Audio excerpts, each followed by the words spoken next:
1/4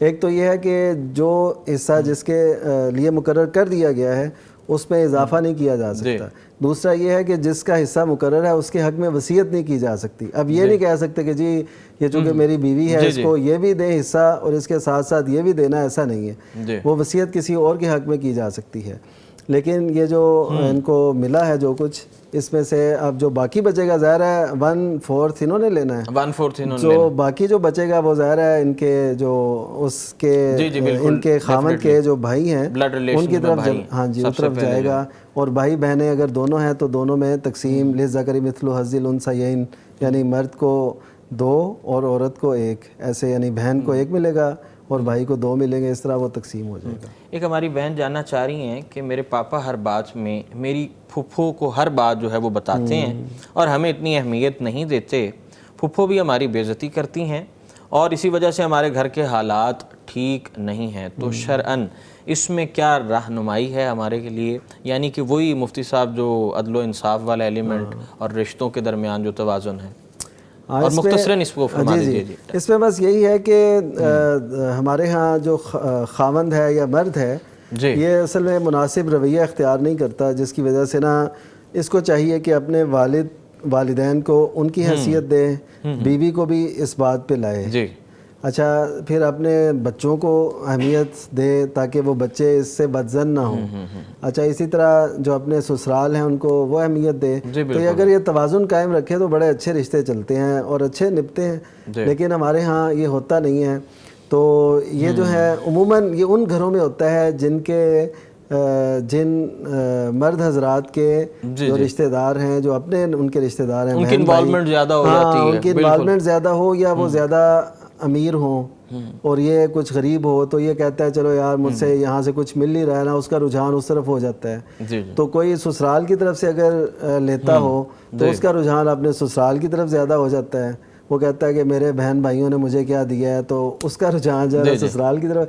تو اس کا مطلب ہے سب سے بڑی بات ہے خود اعتمادی اور خودداری, جو شریعت ہمیں سکھاتی ہے کہ اپنے آپ پہ آپ جو ہے نا اپنے جو سورسز ہیں, ذرائع ہیں, اس پہ آپ رہیں اور غنا اپنے اندر پیدا کریں. تو یہ پیسوں کے ساتھ ساتھ بندہ بھی کچھ نہ کچھ اس طرف راغب ہوتا رہتا ہے. تو یہ بھی شاید اسی وجہ سے ہے. تو اس کو ختم کریں اور جو اولاد کو اس کا حق دیں کہ اولاد بہترین سرمایہ ہے.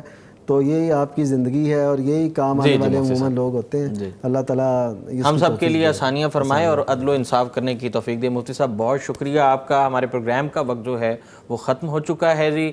ہمیں اور ہماری ٹیم کو دیجیے اجازت. فتویٰ آن کرنٹ ایشوز ایک بار پھر جو ہے پیر اور جمعرات کی شب آپ کی خدمت میں حاضر ہوگا انشاءاللہ. ہمیں دیجیے اجازت. اللہ نگہبان. فاسألوا أهل الذكر إن كنتم لا تعلمون.